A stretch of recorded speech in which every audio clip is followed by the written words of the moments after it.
right.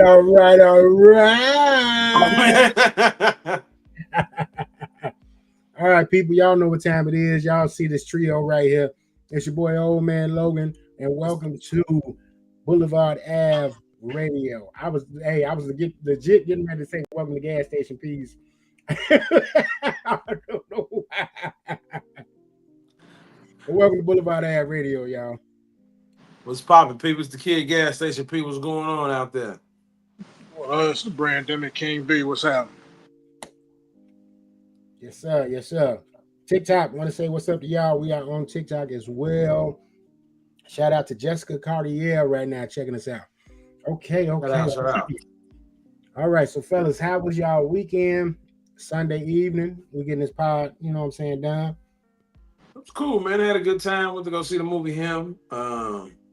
Went out, hung outside for a little bit. Other than that, man, I had a good time, man. All right. Shout out to Alice checking us out. Shout out to Simply Maribeth checking us out on TikTok. What's going on, ladies? What's poppin'? Yes, sir. Big B, what about you, bro? What you had going on this weekend? Man, I was low key, man. I literally just got sick about 2 hours ago. So I'm trying to muscle through so I can make it through the week. Oh man. The weather changed, sickness. Yeah. I don't know if it's the weather, I don't know if it's the dog. His ass, I just found out he been coming down in the basement pissing. Oh shit. His ass might be on thin ice. B got the gold chains on like Martin, and you about to handle that dog. Man. Right. He finna say, watch it, nigga. I throw his ass up. Oh man, I just had a cold my damn self, man. It lasted for about 2 weeks. I'm just like I'm like Logan now, man. You know how the super healing had started slowing down in the Logan movie. I'm like, oh damn, man, this sucks. I was taking some of everything. This kicked off for me about a week ago where I had to start using my inhaler. But today I got a cough, so now it's starting to go full swing. Oh shit! And that cough, that's been the last thing to go for me. Like I've gotten back to normal with everything else, but the cough still lingering. So I've been noticing with a lot of people, like that cough thing been lingering. Yeah, it started off like an itchy throat, a dry cough. Right. Just drink some tea, try to get better. Definitely. Be healthy, as Dead Prayers once said in the song. You know what I'm talking about? All right. So guys, okay, I've been working on my questions, my icebreaker questions. So hopefully this gives Big B approval this time, okay? Let's go. And this one should be, near and dear to our hearts because it's a question that comes from Forrest Gump, and we did a director's chair on Forrest Gump. People, make sure if y'all haven't, check us out, director's chair Forrest Gump, reimagining that is on YouTube on NMG TV. All right, with the best one. Yes, sir. Appreciate that. So the question goes, guys, which president does Forrest not meet in the film Forrest Gump? A. Lyndon B. Johnson.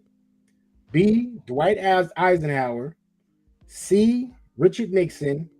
Or D. John F. Kennedy. That he does not meet? That he doesn't meet. I think it was Eisenhower. I was gonna go with A. All right. So Big B got it. He did not meet Dwight Eisenhower in Forrest Gump. It's my favorite movie of all time. So that's why I was like, okay, he should totally get this question. Yeah, that's why I did it. I said he should totally get this one because that was I think that was one of our better director chairs too, if I'm being honest. I think that one we really all kind of like put some real good thought into those characters and who we would want to do those characters in a revamp, rebooted at. I don't even remember nobody Forrest except for yours, Tim. Right, me too. I forgot mine. Yeah, man. I still to this day, man. I don't want to give it away because people might go and check it out. But even if they don't, screw it. They still would have to get the build up to see everybody else. But I just got faith in Jonathan Majors, man. I think he's just one of those talents that could pull that role off. And I got that feeling because of how he played that character in what was it, Last Man in San Francisco or something like that. I think that was the name of the movie. But the way he played that role, I was like, okay. And then the way P told us how he was in Magazine Dreams, I still ain't saw that yet. But yeah, hearing it, I ain't had a chance to check it out yet. But hearing that and then knowing how he did in The Last Man in San Francisco, I was like, yeah, he could totally pull that off. Yeah. He sold me on the Magazine Dreams because he was basically Forrest Gump, but a bodybuilder. Oh, see, there you go. Yeah. So, producers that made Forrest Gump, we did the work for y'all already. We did it for you already. We just want a small percentage, you know what I'm saying? And, maybe an appearance in whatever, timeline of our choice. And, we can be radio hosts. Let me sit down at the bus stop. I want to talk some shit. Be the dude. We were sitting next to a millionaire all this time. All right. So, got an off the cuff question for y'all.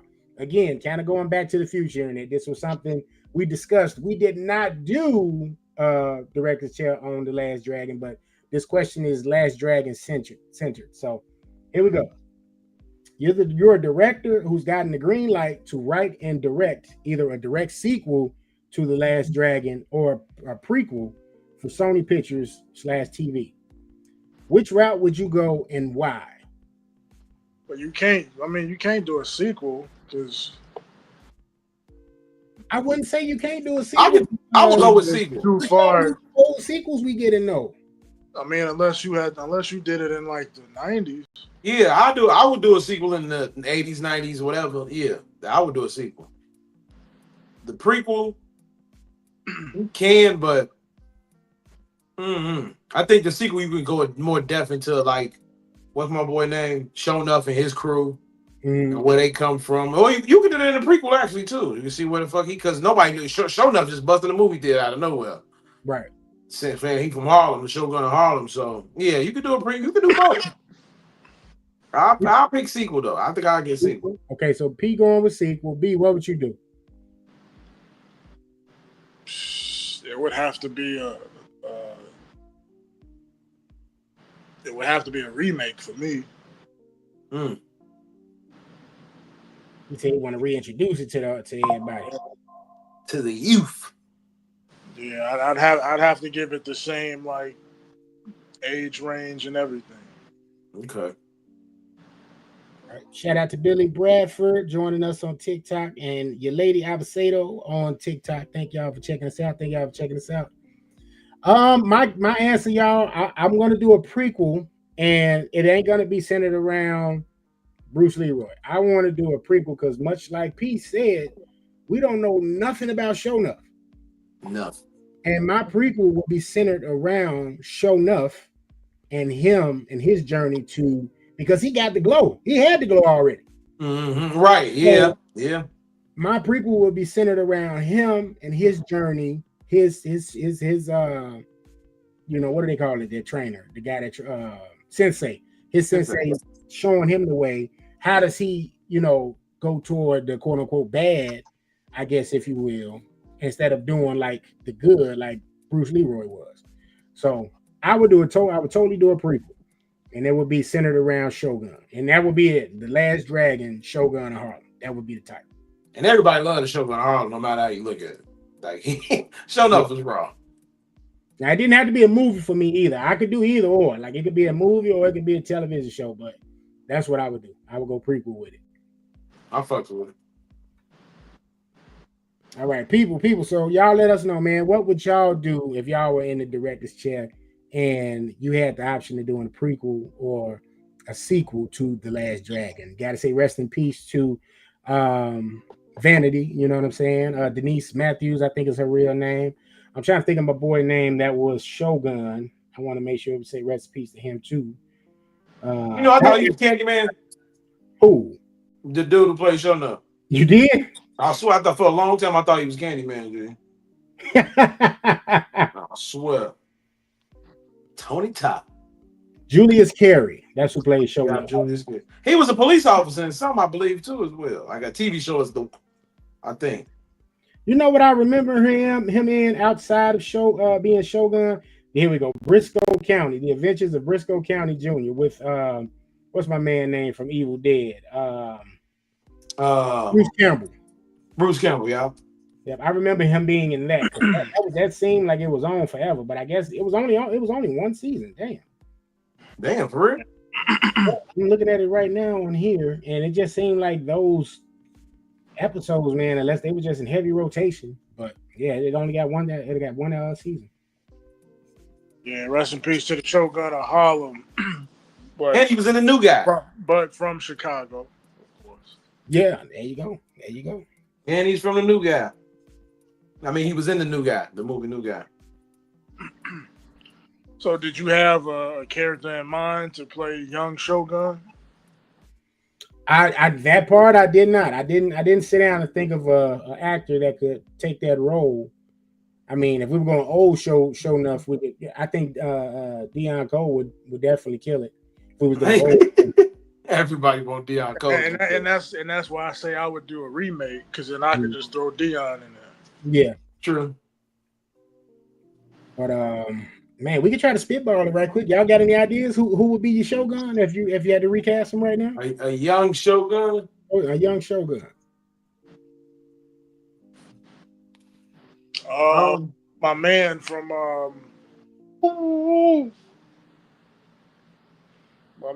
Tulsa King. That's a good pick. I would have picked my boy from BML, Da Vinci. Mm-hmm. That ain't a bad one. I want to say somebody off Winning Time. I don't know who exactly. Magic Johnson. I would, yeah. Yeah, because he ain't like he tall as hell in real life. He tall, but yeah, I'll pick Magic Johnson, the guy who played Magic. Yeah, because I wanted to do somebody that was, out of the norm that I don't, normally go to. But yeah, that wouldn't be a bad pick. That actor's name is Quincy Isaiah that played Magic Johnson winning. Yeah. They did the boys dirty, man. They should have gave them 6-7 seasons, boy. What's the name that happened? I think they should have brought it back some type of way though, man, because that was a good ass show. That show had so much potential too, because it didn't just have to stay on the Lakers. Like once they was gonna do the Cowboys. See, and it could have did it just, they could have moved from basketball to football too. But I would have done, all right, let's get the Lakers era out, right? Then from there we could have switched and did the Celtics. Then from there you could have did Detroit. Then from there you could have did Chicago. You know what I'm saying? Dynasty. Yeah. And that would have been just some awesome content, man. Like I think that I hope somebody eventually, maybe one day, somebody tries to do it again. But because it's based off a book of that. So it's like keep it going, because I feel like it's not enough basketball movie series out there like it used to be. It used to have a lot of shit in the 90s. Sunset Park, Blue Chips, my man Kenny Tyler from the Sixth Man. But now you don't have none of that no more. Like it's done. So it's like ideas. That would be nice. Boy, Timo Cruz. His big favorite player. So yeah, that would be cool. That would be cool. I mean, you could probably, depending on the origins of the character, like if they really get in their bag, like does he come from Harlem? Does he move to Harlem? Just kind of telling that story, that transition. Who is he? Is he hanging with a bunch of, with a gang, and then meets the sensei? The sensei takes him in, and don't get too much, Tim. Let them figure it out. You ain't lying, because we just seen enough actually come to life. Oh man. So I'm gonna switch it up from that to our Decoded Decipher. I got This Week in Hip Hop History. So this week hip hop history, De La Soul released their third album, Balloon Mind State, September 21st, 1993. Okay. Going to 1994, Craig Mack released his debut album, Project Funk the World, on September 20th, 1994. Again, 94 had quite a year as far as hip-hop debuts, and a lot of those debuts, if not being classics, being close to a classic.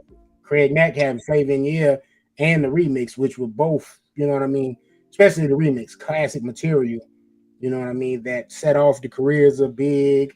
You know, you had a Scene Still a Verse from LL. Do you remember anything from Craig Mack's album?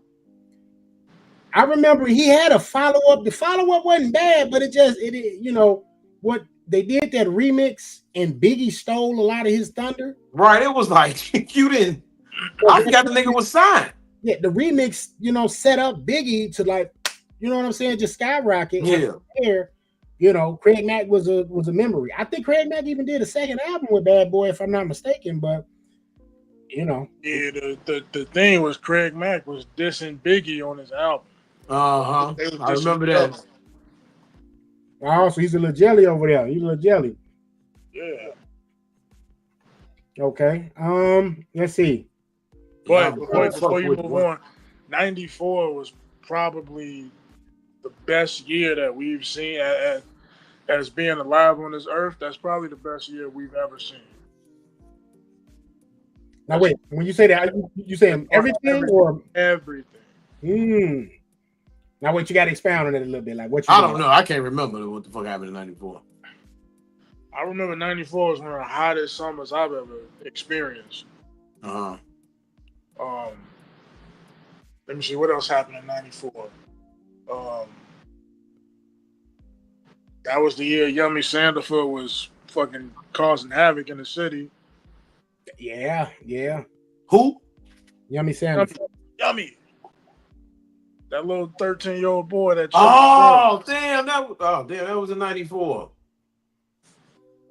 Yeah, because Tupac talked about that heavy on Me Against the World in 95. That was one of his what am I thinking of? What's the word there? Damn, I can't think of the word. But that was one of his muses for the inspiration of Me Against the World. He had that song where he even mentions, you know what I'm saying, Yummy. In it. He had that fucking poster behind him in his jail interview. Mm-hmm. Speaking of Yummy, you think they need to make a series about it? Somebody made like an independent film about it, but I can't find it. A couple years ago. I think I just found it on YouTube. No, IMDb, but no, it's just a story. Yeah, it's a story series, I guess. Okay. But we need a Yummy Sandifer movie. We need a Benji Wilson movie. Yeah, definitely Benji. Yeah. I'm surprised Benji ain't. Well, wait. No, I was gonna say I was gonna ask now, but Benji didn't happen before that. I was gonna ask, was Cooley had like semi-automatic? Nah, that was before. That was before. Yeah, that was before. Cooley High's from the 70s. Benji died in 85. A year before Mike got drafted. A year after Mike got drafted. That's why I'm thinking they did a movie before. They did a documentary. Y'all remember? I think it was Cooler and Tight. Yeah, that was raw. That shit was documentary. Raw. Yeah, that was a good documentary. But yeah, that now who off the shelf? Who would be your Benji? Oh, I already got him. What's his name? Keith. What's his name? He was in the New Edition movie. Let's see. Let's bring that up right quick. Cause I was finna start writing a script for that, and I had picked out characters and everything. Oh wow. Keith Powers. Keith Powers. Yeah. I like that pick, B. I like that pick. That's spot on. Him. Yeah. He looked just like the nigga. Yeah, he do look like Benji. Yeah, that's spot on, bro. People that don't remember Keith Powers, he was Dr. Dre little brother and Straight Outta Compton. I know he had a small role in that Walking Dead spinoff. I can't think of the name of the damn thing. He was in that for like 2 episodes. He was in Tales on BET. Let's see what else he was in. He was in The Perfect Find, New Edition story, of course. The Tomorrow World with Chris Pratt. Yeah. Boy, I thought that was. He's been getting some work, but not like the other people from that was in the new edition. They've been taking off. Yeah. Well, if they ever do a Benji story, that probably would be his big piece of work. They got to do it now because the nigga like 35. He still look young. Nigga like 25. He still look young, but you can't wait 5 years to do it. Right, that's true too. All right. Before we continue, B, we know you got your script ready to rock and roll. Who would you want to, I guess, produce it if we were just going with your script and him as your leading man, Keith Powers? What production company would you want behind you? And he's 6'2". Yeah. I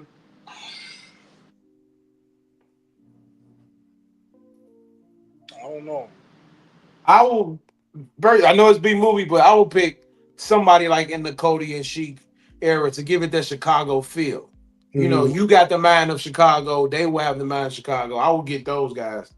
Even if he didn't go with them though, like by being from here and knowing the history of Benji and being able to do the research, going around, getting with the people that he would need to get with to kind of get the feel of how Benji was and who Benji was.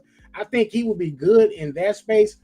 But I think like the production company, you would probably want like an A24 where you don't have to do a crazy super. You want no A24? A24 to me, they do like more darker shit. Yeah. I would probably go with Overbrook, Will Smith company. Your man's. We'll need a hit right now too on something. Yeah, need a couple of hits. That way we can get a good product, and we might even get Will to be in the movie. Yeah, there you go. Hey. He could be the dad or some shit. He could be nobody. He could just be behind the scene. If it's Overbrook, Will totally gonna have some kind of role in it. Like he's gonna be the coach or some shit. He better be the janitor, goddamn it. Be like Benji had a relationship with the janitor. No, you can do it then. Just have I told you, boy. Just make him say that. I told you you're cool. So, only reason I say that though is because like you did the Serena the Williams sisters movie. You know what I mean? And that got such critical acclaim. So it wouldn't be bad. It wouldn't be a bad thing. Yeah, I wouldn't be opposed to having him in it. Okay. All right. To round out the Dakota Decipher, Cameron released his second solo album, SDE, in September 19, 2000. So that's 25 years. Happy 25th anniversary to Cameron. Cameron got a lot of stuff going on right now. A lot of beef, a lot of projects. His podcast is popping right now. Him and Mace getting money. So shout out to Cam. And last but not least, we were just talking about Chicago. We're going to end with Chicago. Lupe Fiasco released his debut album, Food and Liquor, September 19th, 2006. Believe it or not, what is that? Almost 20? That's almost 20. What? Yeah, almost 20 years now. 19 years ago, yeah. Mm-hmm. Great album. Yes, sir. Amazing album. Man. Favorite track off the album? Go, Tim. American Terrace, probably. That's my second. American Terrace. I'd have to look at the track list but off the top of the dome, I'm going American Terrace. Off the dome, I'm going with the Emperor soundtrack. I got Food and Liquor. I mean, not Food and Liquor. Kick Push was my favorite song. I was at that time. I was skateboarding heavy. So skateboard P. That was my shit, dude. I ain't gonna even lie to y'all. That was my song. Told you I'm gonna show up, screaming out F and F to the world blow up. I was on the train going downtown, going to school. I want to know because nobody had ever heard of him before that, for real. But for whatever reason, his debut album got executive produced by Jay-Z. How does that happen? So I got a little bit of story time about Lupe because I remember Lupe was supposed to have gotten signed by Arista Records back in the day. So before Arista Records got shut down, he was actually signed there. So he had got some, relationships, I guess. I heard there was some interest for him to be on Rockefeller, the Kanye connection there. trying to get him over there. Didn't work out, but he got the introduction to Hove. Fast forward, he had that song Tilted Brimlow, I think was on the radio here in the city. Kind of was bubbling. And then, we got Kick Push a couple of years later where he was like fully into that zone, into that vibe. I forgot. I never heard of him until Kick Push. Yeah. And listen to Tilted Brimlow. It vocally, of course, is going to sound like Lupe, but the flow's a little different, and it's not necessarily the Lupe of today. Like he was a little more street, So, and I forgot about Daydreaming. Daydreaming was my shit too. Yeah, I looked at the track list, and The Cool would be my other song. So them would be the two I would go to. Chasing. Why did he rep the West Side so much? Because he's from out west. It's fine. Right, that's what I'm saying. He's from out west, man. Bro, that nigga went to Thornton. He from out west though. But he from out west. I thought he's from South. I swear I thought he was from the South Side. Just like Tim claimed out west. Nigga spent more than half of his life out south. That nigga's not out west no more. I swear I thought he's from out south too. I say that all the time. Like I had to claim west because I had to claim west. Like if I didn't, my pops would be mad at me. But yeah, I say it all the time. Like I'm more of a South Side. What's wrong with you, boy? My mom moved us out here, and then it's been ever since. Just was out south. I know some niggas that went to school with him at Thornton. They was like, yeah, that nigga, he used to be in his front yard practicing karate and shit. Like for real. Yeah. Him and his little brother and his dad, I think they said the dad had them like learning all of that kind of survival tactic shit early on. But yeah, great debut album. Shout out to Fiasco. Yeah, I think he should have been bigger. I mean, but you can say that about every Chicago artist, though. Yeah, except Kanye. I think Kanye, and that's why I say that, because I think Lupe had the potential to be as big, not as big as Kanye, but close enough. I think a lot of Chicago artists look at this shit and be like, man, you know what? I don't think I want to do this weird shit. Like when they get into it and they see how weird, all the music industry is, motherfuckers probably be like, yeah, I'm cool. I think R. Kelly and Kanye, the only two that just went deep into it, like, yeah, let's do it. And a lot of the time too, like Kanye moved out of Chicago. You know what I mean? He moved to New York. A lot of these guys they didn't leave. They still stay, yeah. Hey, you know what I'm saying? Twista stayed. I don't know. Bump J should have been as big as Kanye. He definitely had the potential to be. He had the fucking theme song for McDonald's. You're right. Yeah. Move around now. He should have been huge. Paul. Yeah. Said he wanted to run Bump J, Marvo. Trying to think who else. Did you like Sly Polaroid? I like Sly. I like Sly, but Sly was heavy in the street. Mm-hmm. That's what stopped a lot of people. Because they were still in the street. I went to a Drake show at the House of Blues, and Sly Polaroid co-headline, and bro, they sent that motherfucker up. Like I don't know why. They was like, man, y'all came here to see this out of town motherfucker, but y'all don't fuck with me. Next thing I know, motherfuckers is getting flipped upside down on the other side of the. But security is getting flipped upside down, I should say. It's about 100 goon squad niggas over there just whooping ass. Man, I said it on the show before. I say it again, man. I will never forget when I saw them cats.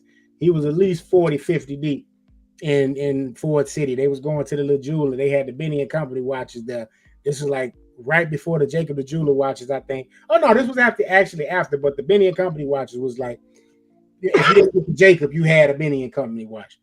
And they was in there looking at that, and Bump was shorter than me, but he had all them niggas, and I was like, wait, for real? Yes.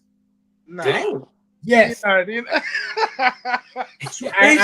Bump shorter than Bump shorter than me, bro. I walked up, gave him a pound. I walked up, gave him dap. I have no reason to lie. Bump shorter than me. Nah. He ain't G. Bump is a little nigga, G. Bump little, but bump about 5'6". Bro, Bump more like 5'4". I'm telling you. Nah. Yes. I get it, because when I saw Styles P and he was that little, I was like, yo, I'm like, what's it called? Jadakiss was my height, but Styles was that little, and Styles the main one talking the most shit in the lots. But that shit funny as hell. Sheik was literally a silverback gorilla, because Sheik was huge. But yeah, so when I saw Bump, I'm like, yo, this the cat doing all that shit talking on the mixtapes? Move around, huh? Move around. No, Yeah. nigga, I'm not moving nothing. Little man. But that be them niggas. Like T.I., he a little, he about 5'7". Right. Yeah. That be them niggas. Man. But yeah, but back to the Chicago psychodrama, them niggas should have been bigger than what they are. No, I don't know about what? that. No. Psycho. They was cool, but I don't think that shit was too. That was black heavy metal. I don't want that shit all day. Yeah, they was kind of like Chicago 360 to me. They was, but that was black heavy metal too. But then 360 changed it up and started making your ass dance a little more. Yeah. Psychodrama was still psychodrama. Like, what, nigga? Stop. You niggas on 76. I ain't got time for it. Them niggas was crazy. Psychodrama, Crucial Conflict, Do or Die. Do or Die, definitely. Do or Die, definitely. Do or Die for sure, yeah. And I don't know about Crucial Conflict. Bro, that first album classic. That first album. Know about Crucial Conflict. Being big? Bigger than what they was? Nah, I don't know. Yeah. The Final Tick, bro? What? Crucial Conflict should have been what Bone Thugs was. Fact. Bone Thugs, yeah, I'll give you that. Okay. But if you say Bone, yeah. No, because I don't see Biggie rapping with Crucial Conflict. So I don't know. That Biggie and Bone raw as hell. I can see Tupac rapping with Crucial Conflict. Tupac can rap with anybody, to be honest with you. The nigga rap with the Outlaws. So. It would have been a good look. Tupac and Do or Die, Tupac and Crucial Conflict. And yeah, then, Do or Die, definitely. Do or Die. When what was them cats' name from Chicago? They had that one song. They was with Mac 10, Who Banging Records. They had that song. What was it? Love at First Sight. Something. I can't think of the rest of it, but that was it. That was Mac 10. It was with Mac 10. I remember who you talking about, but I did. Niggas was Mac. Well, Mac 10 is crazy. They used to be on the mixtape, Sox Park Mob mixtape. They was called the Snipers. Y'all remember the Snipers? I might be showing my age with that one, but the Snipers were cold. I remember them and like Soldiers at War. Y'all remember them niggas? Yeah. Yeah, you had to see them back in the day on trying to sell their mixtape on the street. My mama bought that shit. My mama bought a bunch of orange ass army fatigues. I said, Pam, what are you doing? I don't know these niggas. These niggas ain't that raw. She was buying army fatigue shirts. I said, man, who the fuck is these niggas? Tell me, so we were Master P. No, y'all not. Don't lie to me. They was running it on Channel 19 for a second, bro. They was on that show. What was it? What was it called? Channel Zero. Channel Zero. Yeah, Elmont Company. People be on that foot working. What's they that? Come on now. Public announcement. Yeah. As soon as Kels left, them know that was that. Yeah, and that's what I was gonna say when Twista got that push and he got Overnight Celebrity and that album, the Kamikaze album, he should did a joint thing with Do or Die immediately and got them out. Yeah, I think Kanye was more pushing Twista on, and like Dame and them was like, "No, we don't want this nigga. Like, you may like him, but we don't like him." I think Jay liked him, but they didn't. Think Jay liked him? I don't think they knew how to work him. Like, yeah, it could have been that too.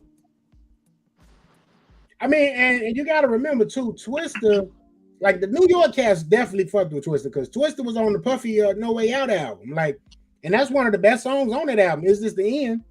So he got that look, yeah. He got that look from him. That you got to hear that original version. If y'all ain't never heard it, the original version of Is That Your Bitch? It got Busta on it. Yeah, I remember that. Yeah, I was just me and my girl was just listening to it. Huh? We were just listening to it. Yeah, that version, boy, that was hard. That was hard. Not against Memphis, but that version right there. That probably was Twista's hardest verse, probably. On a Yep. feature. The Twister got him on. Yeah, and Puffy was messing with Twista heavy because he had him on both of them albums. He had him on Forever, and he had him on No Way Out. So I think it was a time where Puffy was trying to get him on Bad Boy too, but it was Atlantic Records wasn't letting Twista go, so he never moved on to truly be part of Rockefeller or Bad Boy. But they definitely gave him some nice little looks here and there. And I remember, I can't remember if it was the first Dr. Dolittle or the second one. Raven Simone had the Adrenaline Rush picture on her wall. Oh yeah, I remember that. I remember that. So he was getting some looks. Yeah. All right. So that was the Dakota Decipher, people. Y'all ready to jump into some topics, man? Let's go. Y'all want to do movies and TV first, or you want to do music first? It ain't a whole lot of music, but either one. Which way y'all want to go with? That music, get that out of the way. All right. Let's see. Party. Pretty much, yeah. So new music, we got some new music from Cardi B, Jay Electronica, Brent Faiyaz, and BG. Jay Elect Yamaka, Jay Elect Hanukkah, Jay Elect Ramadan. So I haven't listened to the Cardi yet. I was listening to Button Podcast earlier today, and as he put it, they was glazing, but the songs they played, they wasn't bad. It was some stuff on there, like production wise, it was kind of hard. So Cardi? Yeah. So I and I never listened to Cardi's first album. Like I just had to put that out there first. So I'm with you too. Like I can't really listen to the women rappers that much. Yeah. But it's like how they was saying on the Button Podcast, like, you need to hurry up and do something else because this big ass separation, 5 years, 8 years, however you separate, then you come back out. You on this album, you just talking about killing hoes, and then it's like when you get at an age, you 40, you bring out another album. Nobody want to keep hearing you talking about killing hoes. So it's like, what you doing that? So I don't know. I never really liked Cardi B. I guess people like her, but hey, if y'all like it, y'all like it. Yeah, she went at a lot of women rappers on this album. She went at JT. She went at that girl Bia. She went at Nicki a couple of times. From what Button them was saying, they was playing the songs to reference it, the beefs, and she's pregnant again too. So that's why like they were saying, yo, we can't afford for you to take eight years again for the third album, in relation to the pregnancies, because like right now she's pregnant and got to try to go out here and promote the album, but that's probably gonna limit her too, because once she gotta finally sit down, she ain't gonna be able to tour or nothing. That's crazy because she only been fucking with Stephon Diggs for a couple months. Yeah. She probably was fucking him for a couple while. Goddamn it, she probably fucking for about a year or so. Damn. So, congrats on that, though. You know what I mean? He been on Instagram. I say, yo, this nigga ignorant. He put some posts up talking about I'm thinking the Latin names to name the kid. I'm just like, yo, these niggas. Wow. These niggas are crazy. He has, I think they say he got like 5 baby mamas already. So yeah. Oh man, for real? Yeah. So she's like number 6. But hey, she like it. I love it. Offset was out here cheating, doing him. So, I don't know if we ever covered this, y'all, but I believe there was a rumor, and I don't necessarily want to spread no rumor here, but I believe the rumor of why why she broke up with him this time for real was Cardi found out he slept with Lotto.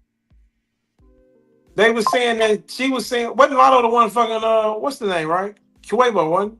No, that's Sweetie. Now that's why Quavo and Offset fell out, because Quavo found out. Oh, well, then I don't know. Then I'm out the loop. I thought it was that. Oh, okay. Yeah, but I saw that rumor and I'm like, I don't want to really spread it around because I don't think it's been really confirmed. But that's what they said was like the straw that broke the camel back. Oh, okay. Well, hey. So You get him. You get him how you got him. Like you said, she might have been smashing on Homeboy. Homeboy probably jumped right in the DM as soon as he found out Cardi was available. So, and by him being a football player, hey. Nigga was like, Blow That Yellow was my favorite song.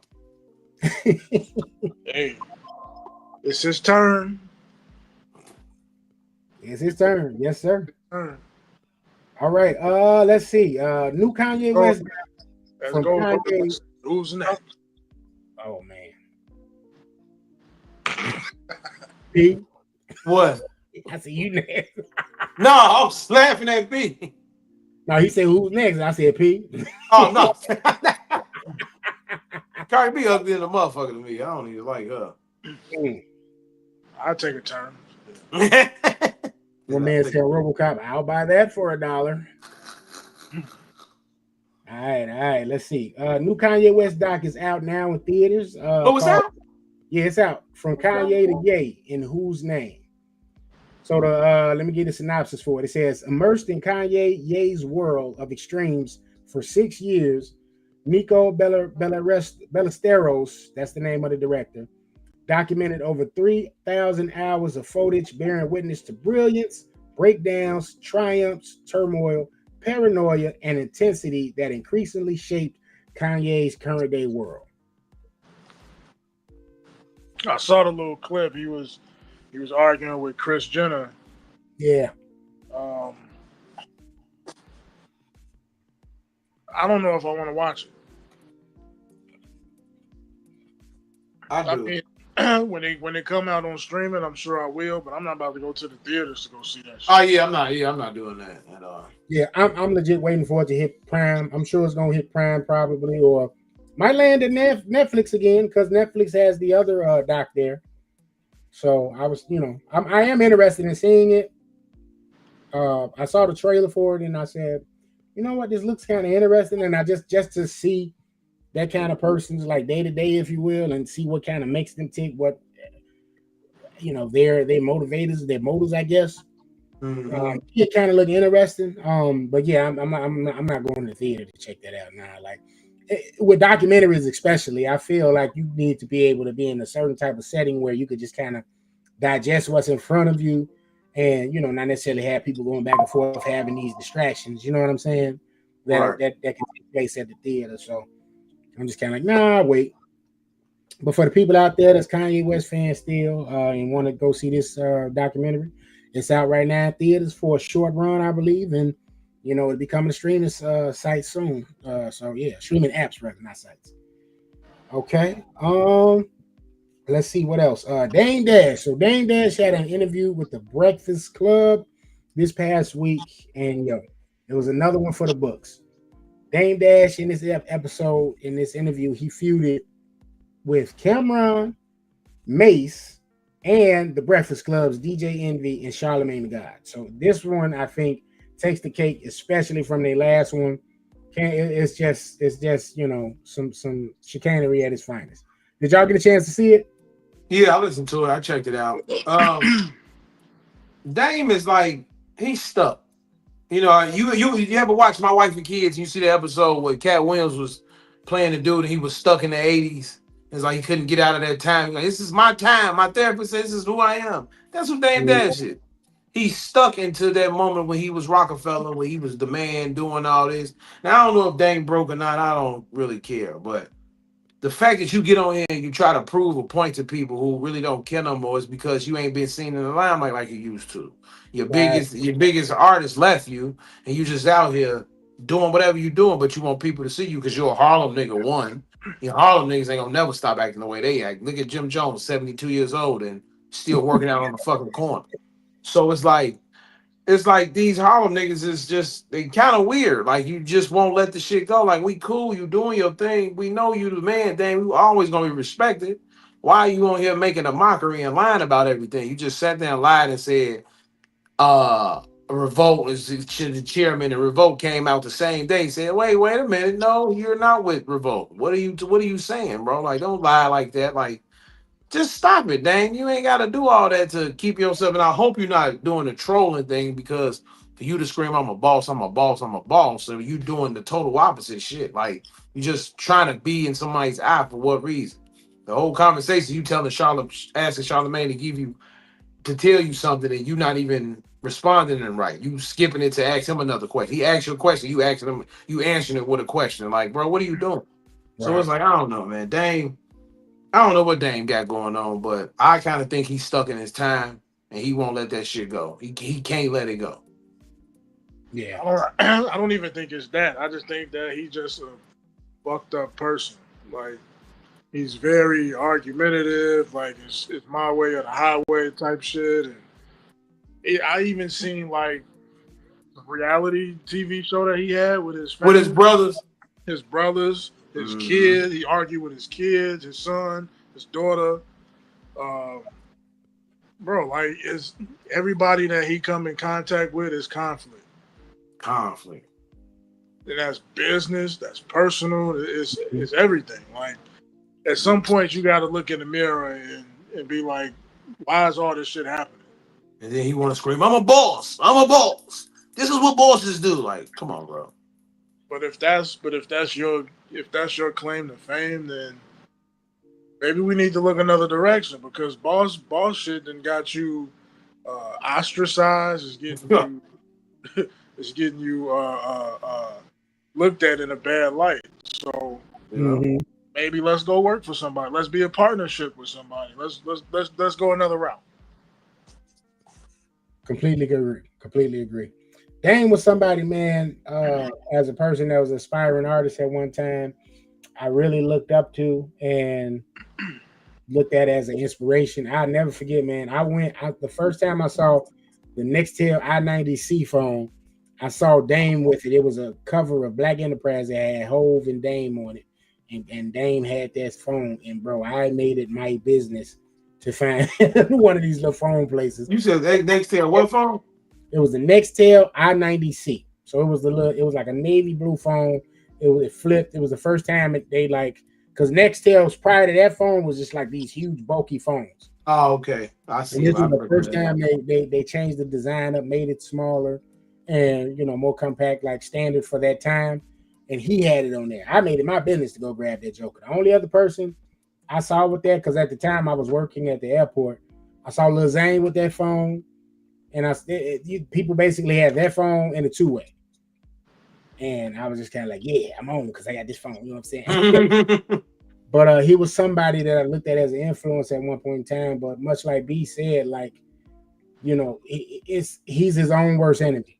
And, it's been, bittersweet seeing him in this place, because when they did have a partnership going with Hove and Biggs, at the heights that they got to, it was, you know what I mean? It was amazing, the things that they did together as that collective.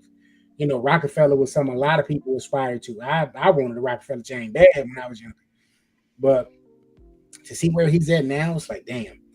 And I saw earlier today, he apologized to Cam and he wanted to talk, and he said he want to do it off the camera and, get past all of this stuff. Because the rest of the week, they just was going back and forth.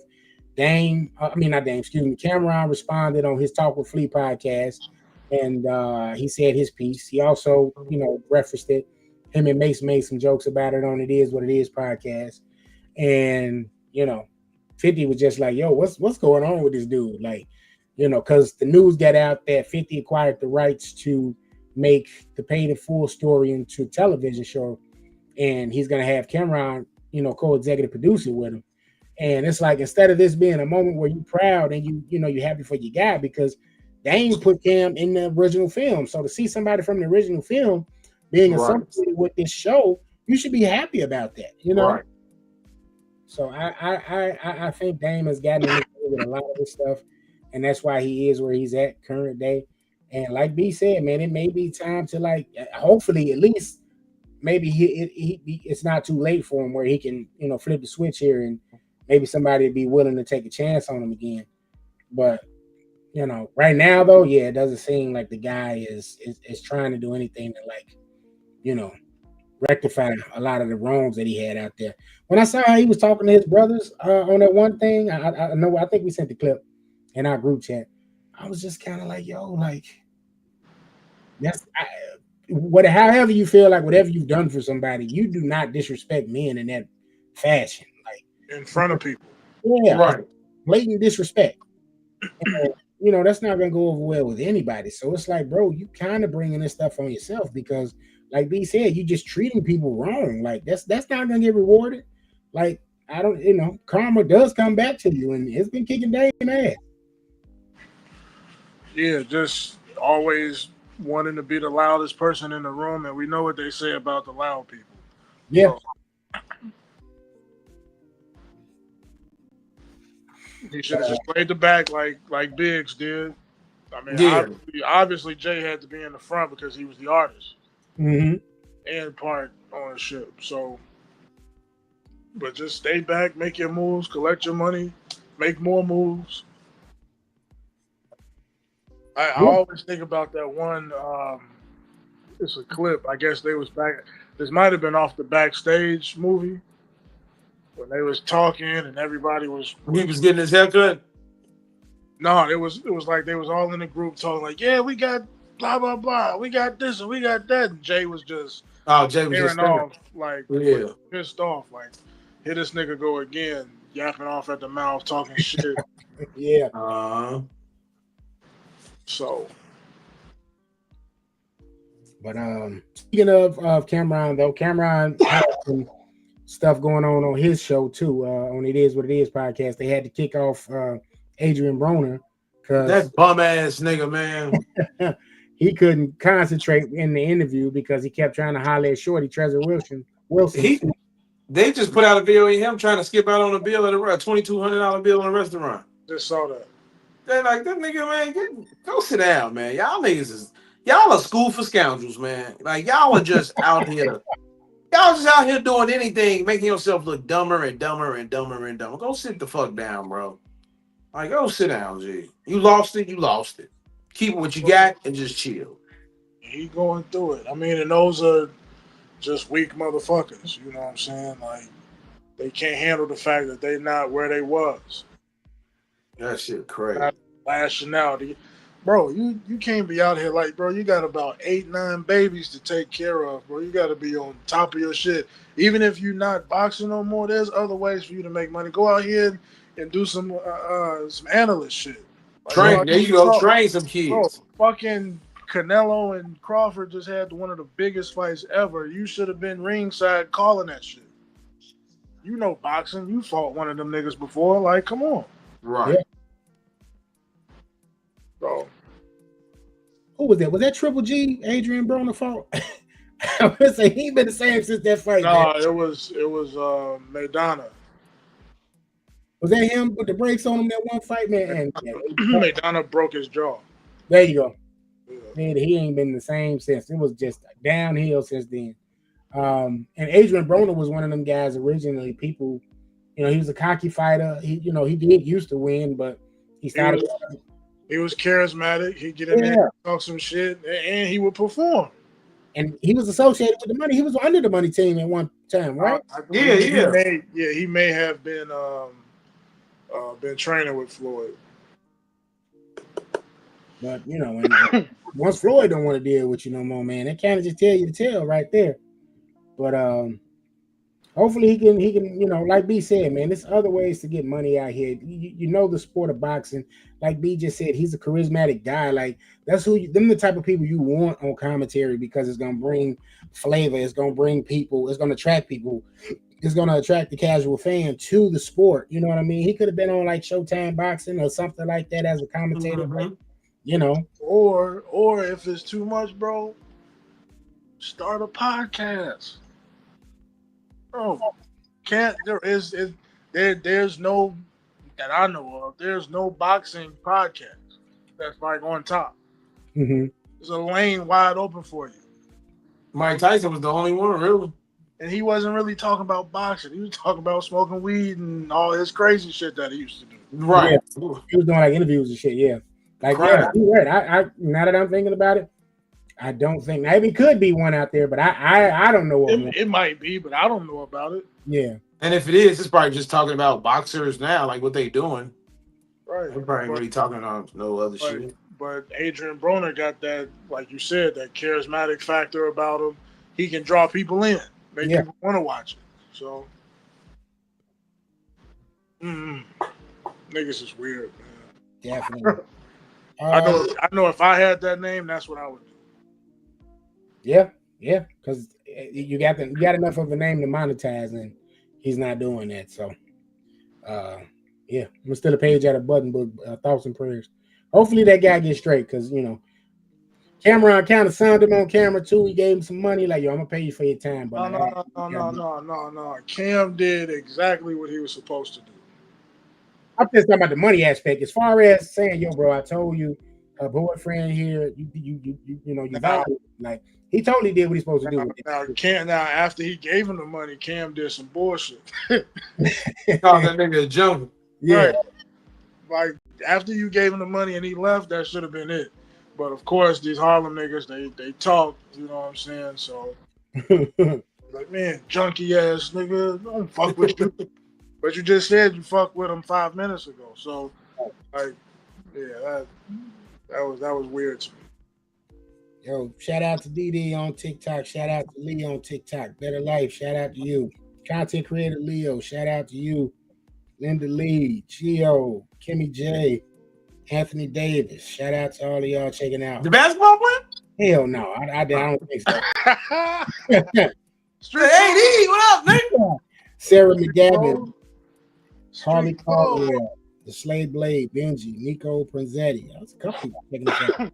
Man, them sound like killers. That don't fucking sound like Slice. You said what? That sound like killers on the movie Bullet Train. Shit. So they checking us out. Man, for a second. Yeah, that too could be that. Could be that. They know y'all from 2K. Let's see. In other pod music news, Joe Budden, they finally officially added another host to the Joe Budden podcast, and it's Mona, aka Don't Call Oh, so they did add her. She got added. So the latest episode, the Saturday episode, came out yesterday. She was officially added to the Joe Budden podcast. So Mel gone, is gone. Yep. They haven't said she's gone yet. She gone. She hasn't been on the show in like a month and a half now. She gone. Yeah.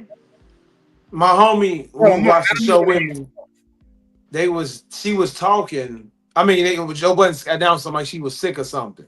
Mm-hmm. And my homie texted me, he's like, yeah, Melissa gone. She ain't coming back. It seemed like it could have been a lie, some shit, or maybe in Reddit. You know how motherfuckers on Reddit be saying stuff and finding out stuff. So yeah. So cause I know y'all watch the show still like consistently. Mm-hmm. What did it seem like happened? Nothing, to be honest with you. But I can say one thing. She's like the idiot they'll talk about on the show. And it's like she don't, it's like they don't make her an idiot in her face, but they'll say shit and make it seem like she's slow or dumb. Like, I'm not saying you slow or dumb, Melissa, but they try to make it seem like she's dumb and use her as that. So it's like. So she's always like the punchline. Kinda. And it's like probably getting annoyed with her. Like, she sticks up for herself and, snaps off when she need to, but I kind of think that's what it is. Like, maybe that's what it is. She getting tired. Either though, bro, because she does things in a manner where it's like she tries to be more than what she is, right? Everybody knows Melissa Ford for being a sex symbol, for being a video vixen, right? Right. Like, it's not a stretch. Now, granted, we're years removed from that. You know what I mean? She hasn't been in a video in eons, but this is what she's known for. So fast forward to today, she tries to project this personality, and I'd say project. I don't know if this is really who she is or not, but she gives off this perception where it seems like it ain't her true self. You know what I mean? And they kind of make jokes about it, allude to it, and she tried to make points about certain things, and they just talk over her. Right. I've been watching this guy Danny from the Stock, kind of does like breakdowns and you know what I'm saying, deciphers a lot of the stuff that's going on the show and on the Patreon. I'm not a Patreon subscriber, so I don't know what's going on the Patreon episodes. I've seen a couple of them. Yeah, but they've alluded to her messing around with the Caddy Manny before. When she first got there, it seemed like she liked Ish a lot and like she was trying. Yeah, they did a lot of flirting. They definitely flirted a lot. But you know, I don't wish ill on her. I just don't think she was a 100% good fit to be on there. You know, both episodes. I think if they were going to do that, maybe have her on once a week, and you know, you just kind of she do her own thing. She got her Hot and Bother podcast now, Right. so just kind of do that. I haven't checked out Hot and Bother. I planned on checking out her episode with Malcolm Jamal Warner because I do believe that's the last interview he did before he passed. But outside of that, it's just kind of like, yo, utilize that visibility you get from being on the podcast and just kind of be cool. But it was something between her, Flip, and Mark, and I guess Mark is an ex-boyfriend of hers. Mark used to fuck her too. Yeah, so I didn't even know that, but it was like, okay. But Mark like does slick stuff. You know what I'm saying? Mark had Scotty B. Who was Mark? Mark Lamont Hill. He had Scotty B too. Really? Y'all love Scotty Bean, boy. We're not saying B. Not y'all. I was gonna say not saying B lover, but yeah, I know how Pete felt about it. But no, with Melissa, it was seeming to the point she get quiet a lot. It was seeming to the point she was tired of being on there. Because like you said, they poked fun at her. They did a lot of shit, and then her, when it came to certain shit, it's like they're completely different. You know what I'm saying? Like, yeah. She didn't fit, and like Flip is annoying. I think Flip will gonna get off that show too. I don't know. He's kind of fucking annoying. I like Flip energy sometimes, and sometimes I don't. I think the episodes when Button ain't there is when he like really shines because he's an A mic with his he's funny. But when Joe there, he just kind of goes into Robin mode, and it can get very annoying. But it's like with me, he don't know shit. They talk sports, he don't know nothing. They talk a movie, he don't know shit. You get quiet. All he knows is to be goofy and silly. So it's like I like him because he's a good hype man. Like you're a great fucking hype man, but that's about it, nigga. You're the second coming Busta Rhymes hype man. What was that nigga name? Split. Yeah, Spliff. You're a second coming Spliff. Spliff. Here's who you are. Yes, sir. So disrespectful. But let's see, man. I don't know if this is the end of her for sure, but you know, as of right now, she hasn't been on there in a month. So I don't know if they're gonna maybe downgrade now that they got another woman on there, and maybe on one night and then Mona on the other night. But it's always gonna be difficult being the only woman somewhere. Whereas because it really was just her. It's male dominant. You got 4 or 5 other guys and one female. I think. Did you froze? No, I'm here. I'm froze. Hey, did you freeze? I'm here. You don't hear me? No, I see you in here. There we go. Okay, it had froze on my end for some reason. Oh, okay. All right. What were you saying, B? No, I was saying for her to be the only woman and you got 4 or 5 other males in a male dominated arena, it's always going to be difficult to get your point across and be heard amongst them. So, and she would try to be more mature too, and they would be trying to be immature and just kind of, you know, that part it just wasn't meshing. And then Drake shouted out, you know, he was trying to come on home, come back to Canada, leave him alone. I think if they had another female, she would fit better. But I don't think she liked because he wanted to put what's name on the show with them. What was the other one? The head girl, Corinne Stephens. But I don't think Melissa can work with another female like that. Like even when women do come on the show, she kind of be, you know, unless she really likes this woman. So I don't think that would have worked anyway. You can have like the old girl Mona be with over there and another female, and she gon', you know, they would need somebody that's like not a former video vixen, right? They would need somebody like old girl that's on the Breakfast Club. What's her name? Lauren. Yeah, Lauren LaRosa. Yeah, they would need somebody like that. Shout out to Lauren LaRosa too. Yeah, she cool. Yeah, she know her shit. I didn't know she was she worked for TMZ, all type of shit. So. Yeah. I didn't know that. I found that out too. Into the monies.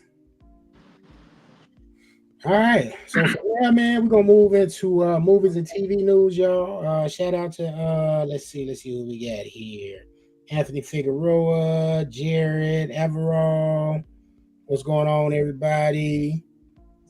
Shout out to them on TikTok. Y'all can follow us on TikTok. You know what I'm saying? You said Figueroa. I feel like I heard that name before. Anthony Figueroa. That's a common Hispanic name. But no, the whole name sound like I heard the name. Like there was the. So that's just like an Indian person named Patel. I don't hear a lot of Patels. What? I ain't really heard a lot of Indian Patels. Bro, every Indian person I know last name is Patel. For real. Every doctor, every person I went to school with. Man. Black person name is Jones and Williams. Facts. Yeah, facts. All right, we're gonna move to movies and TV, man. I'm gonna start this off with this bit of news I sent to our group chat. I didn't get a chance to put it on the docket. It looks like Miami Vice has its cast set, its stars. That's true. Yeah, it's looking true so far. I've seen this from more than one place. So let's see. Miami Vice remake from director of F1 officially sets release date of August 6, 2027 for Miami Vice, a new feature film reboot from Joseph Kosinski. Remember, we talked about this a couple months ago. And this is going to be from director behind Top Gun Maverick and this year's racing hit F1. So I say all that to say the new cast is going to star Austin Butler as Sonny Crockett, that was originally played by Don. I love that. And for the people that don't know Austin Butler, that was the guy from the Elvis film. He got another movie just came out not too long ago in theaters. I can't think of the name of that film. Called Stealing or something like that? Yeah, called Stealing. Yeah, there you go. And he's supposedly rumored to play the Val Kilmer character from Heat in the Heat sequel that's coming. He was in he was in Bike Riders too, right? Yeah, he was in the Bike Riders movie too. Yeah. And that's another thing. I would like that sequel. What I heard about the sequel is supposed to be like a prequel. For which one? Heat. Yeah, it's supposed to be a prequel. So now that I don't know, because they got some rumors of that now. Now they've attached Leonardo DiCaprio to that. Right, that's what I said. I don't know. Yeah, I don't know about that. But if that happens, Leo's gonna be a young Al Pacino, and my man from the Gucci movie, Adrian, I can't think of his name, last name. But he played in the Gucci biopic that came out like 2 years ago. Right. He's supposed to be Robert De Niro's character in the Heat prequel.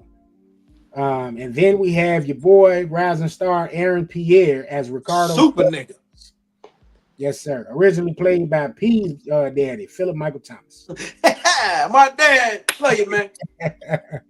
So, fellas, what do y'all think of this potential lineup if this does in fact become true for this Miami Vice film?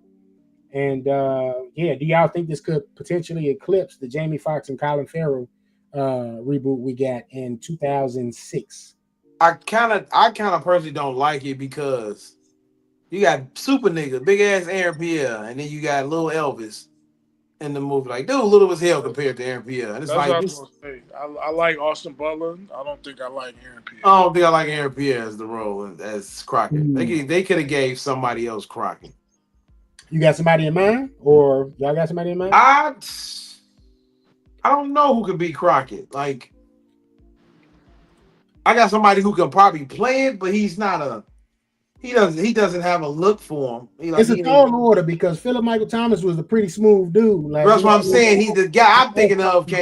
Yeah, he's not handsome. He's not smooth. Well, I mean, if you need smooth and handsome, go with my nigga Melvin Gregg. Man, boy. He too high. He too yellow. But I go with that. Which you can check in that new show, The Paper, on Peacock.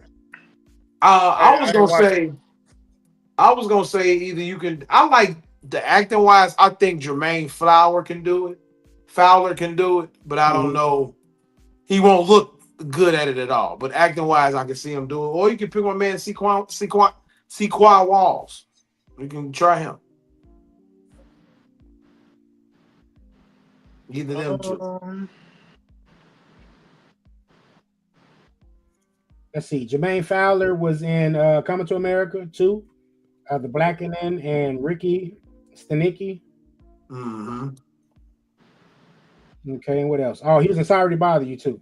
He was in this other movie recently that he did pretty damn good in too. I liked. I saw it not too long ago. What's my homie name? My boy that was in the shit. Oh. The nigga from Power Rangers. R.C. Tyler? R.C. Tyler, but I'm talking about for the white boy. We could do. Oh, our boy from the Daiquiri. You definitely can, cause he's like you definitely can use him. You definitely can. Has he got blackballed or something? Because I don't see him in nothing. I think he is, G. They said he was like he kind of got that pretty boy angry shit going on. He's returning in Stranger Things in November, so he gonna be in it. Yeah, he's supposed to be back in that. But I think that nigga got that little pretty boy angry, listen to me, you want to yell at motherfuckers type shit. I don't know, man. I don't know why he's not doing more shit. He got the look, for a lot of shit. He could definitely do it. But I don't like Aaron Pierce. My boy, that's my father. I got to see how Aaron does as Jon Stewart before I see him as Tubbs, because he got to bring a certain type of, something to that role too. You know what I mean? And while he has a good look about him, I just haven't seen the charisma factor just yet with him when it comes to, what he's done so far on film and TV. Right. But I can't think. I'm not gonna knock him yet until I see, but he is getting the push right now. So, I guess we're gonna go. They wanted 2 younger cats, they got him. Because if you didn't go him, this is where I am gonna go with some of my tried and true guys. I would probably say Lakeith. No, damn. Lakeith is smooth as hell, bro. You can't do Lakeith. He's like how skinny that nigga is, G. Lakeith, first of all, like he can beat up nobody. He can't fight for shit. Lakeith he can't fight. He could put on 20. He just ain't really did them type of roles. If you want to pick a Crockett, I'd rather you go get Ghost old ass than to pick Lakeith. Nah, Ghost too old. That's what I'm saying. But if you want to get somebody, I'd rather you get his old ass. Other than that, I don't know who can really play that role of a cool guy. It's gonna be a drop off on that, man. They're not gonna be able to have the same type of flair as Philip Michael Thomas. You know what I'm saying? How old is Austin Butler? Let me see. 34. You know what I'm saying? Who's a smooth black guy? Give me Jordan Calloway.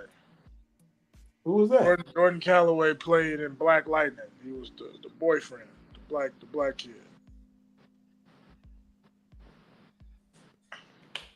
I like it.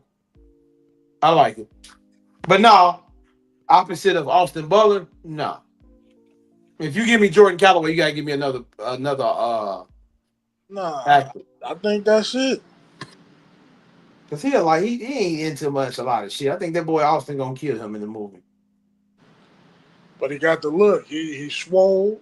He is a suave brother. He's handsome, suave. He is a suave brother for it. Yeah. Let's do it. Tim, you would have picked what's the name, wouldn't you? Who? Michael B. No, y'all said you lucky. I didn't say Mike. But Mike could have pulled that. I just Michael even then, it's gonna be a drop regardless because, like again, Philip Michael Thomas. This was to me at least his premier role. Like he just brought Trevor Jackson. To that. No. Look wise, I see where you're going, but I wouldn't be scared of that nigga. That nigga can't arrest nobody. He was the pimp in Superfly. He was good in Superfly. He was still a badass though, bro. He still was about that action, and Trevor Jackson doesn't give that. Nigga in Superfly, he went about that action. No, he was smooth. You might well say Jason Mitchell. Jason Mitchell was a G in Superfly. That little fat nigga. No, I'm picking, man. I like Trevor Jackson. Nah, I like Trevor Jackson, G. Trevor Jackson is ready for the Mac. He can, When man. they do the Mac reboot, you know what I'm saying? He ready for that role. Oh shit, Caleb McLaughlin. Me, nigga put a little buff on. Hell no. He put a little swole on. That's too small, bro. It's too small. He get a little swole. That nigga, he probably 6'8" now. We don't even know. We ain't seen him yet. He's got full beard, but he's still 5'2". That nigga in the new Stranger Things, he going to Duke. He probably 6'5" now. That nigga old grown up. He ain't getting no taller. Just getting hella facial hair. That's it. Yeah. All right, man. So yeah, man, more to come, y'all. On Miami Vice. Y'all let us know what y'all think of the new cast. And that's Joker. The Joker gonna be out 2027. So let's see. From that, we're gonna move on to this Batman news, man. So they've officially said Robert Pattinson's Batman is in another universe. He's not part of the DC universe. So we're still gonna get a new Batman eventually. But the movie's on track. New release date is October 1, 2027, and production is expected to begin in spring of next year. So the director, Matt Reeves, recently said some comments. I want to say he was on the red carpet for some movie or some show that just recently released. Might have been for Peacemaker premiere. But he said the script's complete, and he said that this is going to feature a never-before-seen villain in the filmverse, and it's going to have more of a focus on Bruce Wayne than any of the other Batman films. Now, so for that, guys, I want to ask y'all, who do y'all think that particular villain could be? And, you know, just y'all. We never seen him at all? Not never seen him, but just not never cinematically. I don't know, because I don't know all Batman villains. Now, Colin Farrell said this is probably one of the best scripts he's ever read. The second one? Yeah. Mm-hmm. But you're setting expectations very high. We never seen on screen. Who you think it is, Tim? Man Bat. What? Man Bat. I never even heard of that. You never heard of Man Bat? From the animated series, yeah. That was an actual bat. A guy that returned. Well, they got the Clayface film coming out, right? Clayface, prior to that Clayface film, that will be the first time he's ever been seen on any of, it's never been seen in any other movies ever before. Did they do Scarecrow? No, Scarecrow was in the Dark Knight movies. And he was really in this one. He was, well, we found out who the Scarecrow was going to be in the Penguin. Mm-hmm. Hugo Strange. Yeah, they laid the groundwork. They could definitely go Hugo Strange, especially since they're saying it's going to center around Bruce Wayne a little bit more than they. So Hugo Strange. And Hugo Strange is one of those people that's a doctor at Arkham Asylum that knows Batman's secret identity, but he's also kind of like responsible for all these guys eventually. All these villains eventually getting out. So they've never done the Hugo Strange villain, but that was in Gotham. He was in the Gotham TV show, but he wasn't in the the movies. Oh, the Asian man. Yeah. So I think personally, I would like to have seen Clayface, but Clayface has got a movie already. So if it ain't gonna be Clayface, we saw Croc. We saw Killer Croc in the Suicide. It's either him or Man Bat. We've seen Riddler. We've seen all of them. No, we've seen all of them. Batman got a huge road gallery. Him and Spider-Man got like some of the biggest road galleries. We've seen Joker, Penguin, Two-Face, Scarecrow, Bane. We haven't seen Basil Carlo. We've seen Ra's Ghul. Yeah, we saw him in Poison Ivy, Harley Quinn, Mr. Freak, Jason Todd. I don't know who that is. That's Red Hood. Okay. He used to be Robin, and then it became Red Hood. Abator. You know him? Not offhand. See him? Doll Maker. I doubt they do him. Or the Mad Hatter. They haven't done the Mad Hatter yet. They haven't. That's another one that they could do. Or think the Batman Who Laughs, maybe. Yeah, my money was gonna be on Clayface, but they're doing the Clayface movie.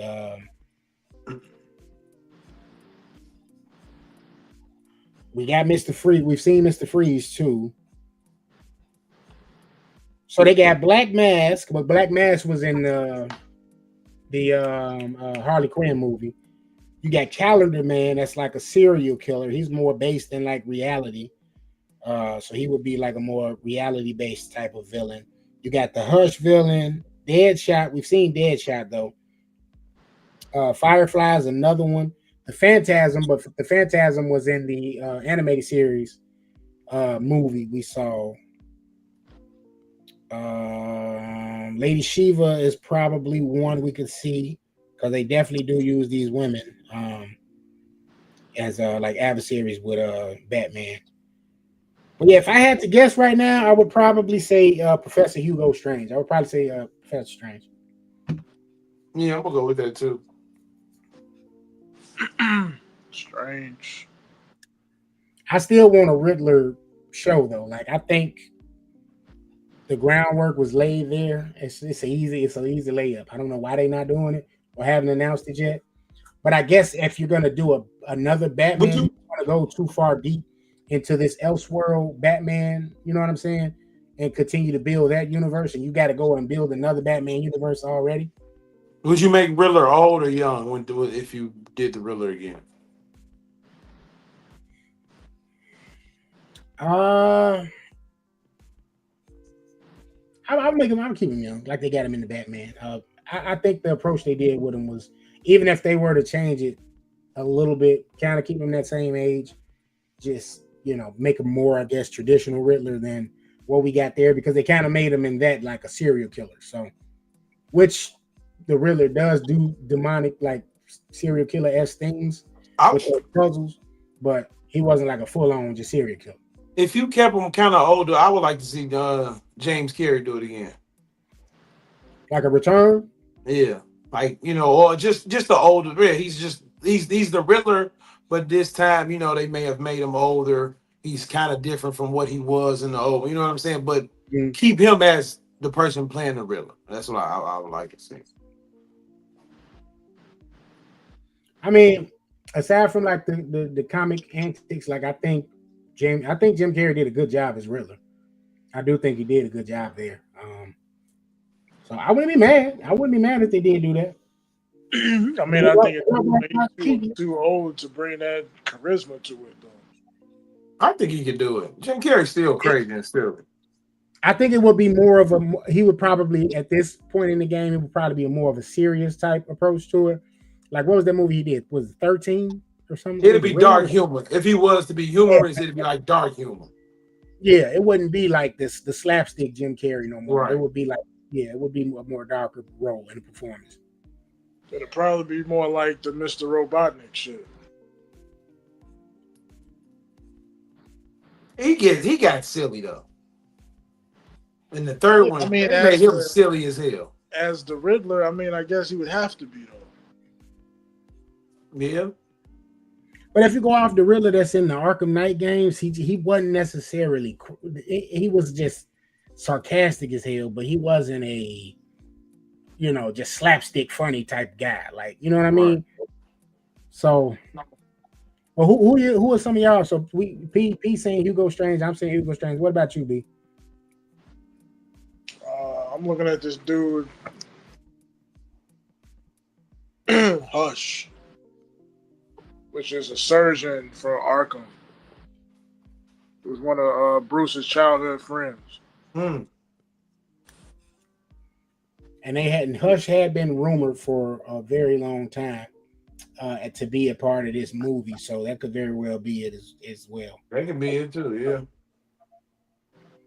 But we'll see. As long as it's a good movie, man. It's been a couple of years now since the Batman came out. It's been what, a year since Penguin came out. Yeah. So, it's about that time, man. We need that fix, y'all. We need that fix. Colin Farrell, put that shit on. Let's get it.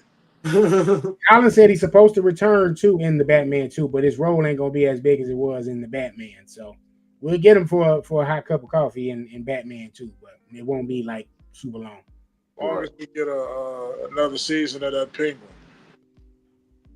What? The Penguin? Yeah. No, I think he don't want to do the shit no more. They said it's supposed to be. That's what he said, but they won some awards. I think they is giving it one more season, and I think that's it after that. I'm good with that. I'll take it. Yeah, as long as it's good, I'll take it. It's gonna be good. You ain't got to give me 10 years of this shit. If you give me 2 good seasons, I'm down with it. That's like what, 10 movies each hour shit, each hour episode. Mm-hmm. Let's see. I'm with y'all. I would definitely take another season of Penguin if we got it. But if we didn't, again, I keep saying I would like to see them do the Riddler show. And like you said, Pete, they put the groundwork in for Scarecrow in the Penguin show. Right. You kind of just bleed right into the Riddler show. You know what I mean? So now you done built this story arc that's, coming from the TV show back into the movies. Right. So I wonder, is the Batman 2 going to pick up where the Penguin left off? Yeah, I think so. That's what I heard. That's what I heard from what I've been reading on it. It's supposed to bleed right back into that. Like it's going to pick up from what happened. So Batman is going to find Vic. Who was that? The kid. His name was Big? Vic. Oh, I thought you said Big. I'm going to say Big like the cigarette? The light? Going to find Vic and then make that nigga Robin. Right, he's supposed to be Robin, but Vic gay. That nigga gay as hell. Nah, what? You got a real life?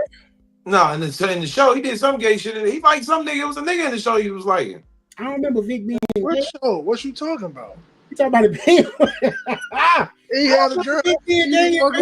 He was fucking with the girl that was going to California. Oh no, Vic! I'm thinking of I'm thinking of the black boy. I'm thinking of somebody else. You're right. I'm thinking of somebody else. My bad.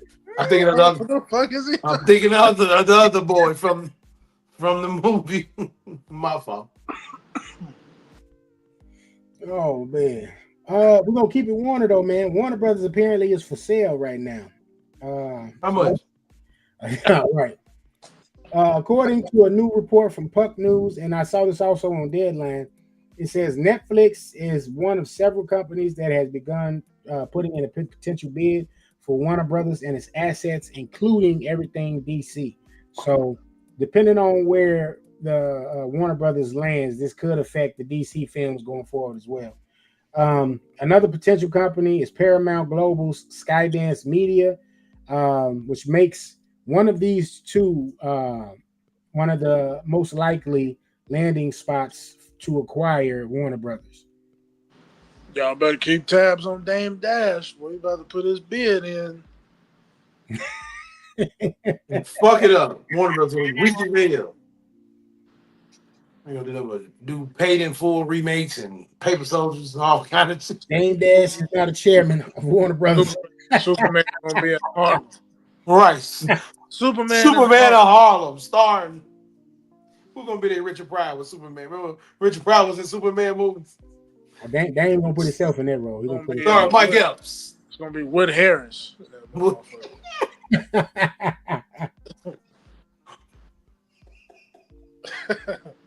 Oh man. Let's see. Okay, some other news. Now we got to get semi-political here, but it was kind of a not necessarily a slow news week, but it was this kind of had a major ramification on ABC late night. Jimmy Kimmel show was apparently canceled. So ABC pulled the Jimmy Kimmel show indefinitely, and it was due to complaints received, by the Trump administration and the response to comments Kimmel made in regards to the Charlie Kirk assassination. Stars and friends of the Kimmel show have shown support going on, social media. They've been on Instagram, they've been on Twitter, etc. And they have been asking fans to cancel and boycott Disney Plus, Hulu, ESPN, and ABC Network. They ass gonna wait till Reasonable Doubt drop and tell us to cancel. Hell no. Hell no. Season 2 out now, people. Right, get the fuck out of here. I'm watching Reasonable Doubt, nigga.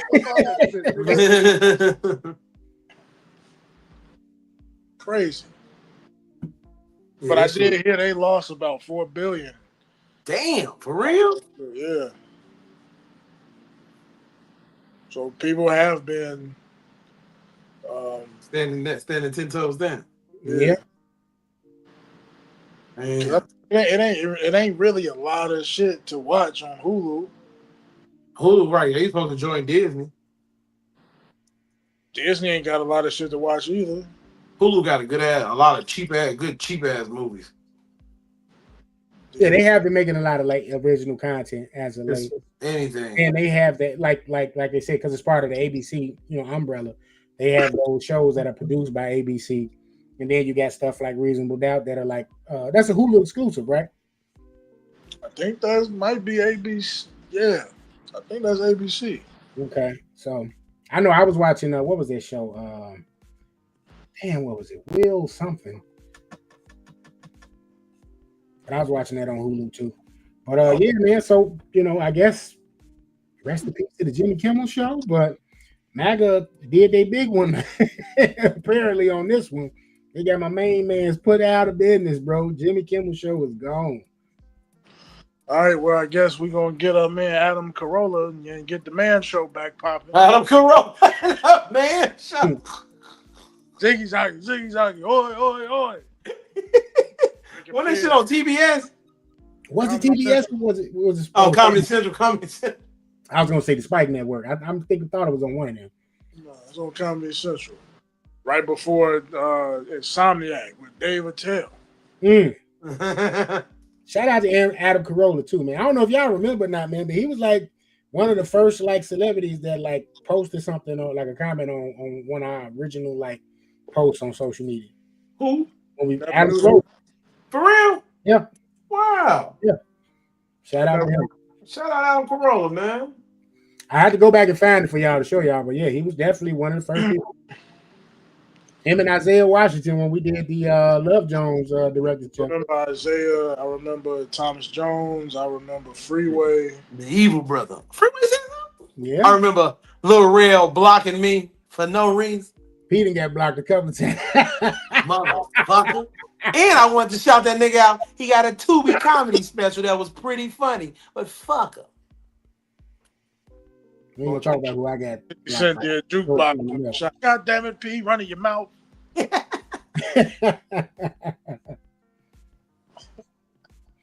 All right, man, and from there we're gonna round out the show. We're gonna oh no, I'm sorry, I forgot all about this. So the Sleepaway Camp movie is getting the reboot treatment. The 1983 slasher classic Sleepaway Camp is officially in development. The project is being developed by Kenan Thompson and John Ryan Jr.'s production company, AFA. Oh, Kenan Thompson getting some money? Thompson getting in, trying to get him some horror bag. This shit finna be Wild and Crazy Kids horror. This shit finna be all that means Wild and Crazy Kids horror. That means it's gonna start Omar Good. Omar Good, bring him in there. Omar Gooden Jr. He gonna be in there with Jimmy Keenan. Jimmy Keenan. DKO too, well, yeah. Right, you found Will. Them niggas the camp counselors. Them three niggas the grown camp counselors. You said who? Who else? Kill. Let me kill. And Nick Cannon. There you go. All right, so let's see. The original director is actually going to return to this. Robert Hill. This shit finna be wicked, say. They say, okay, who wrote and directed the original Sleepaway Camp will be returning to write and helm the new version. Hilzik stated that he would choose to work with AFA because they shared his vision for the reimagining and world to allow him to preserve the integrity of his original film. That nigga ain't did since Sleepaway Camp. Why would you make him direct the movie?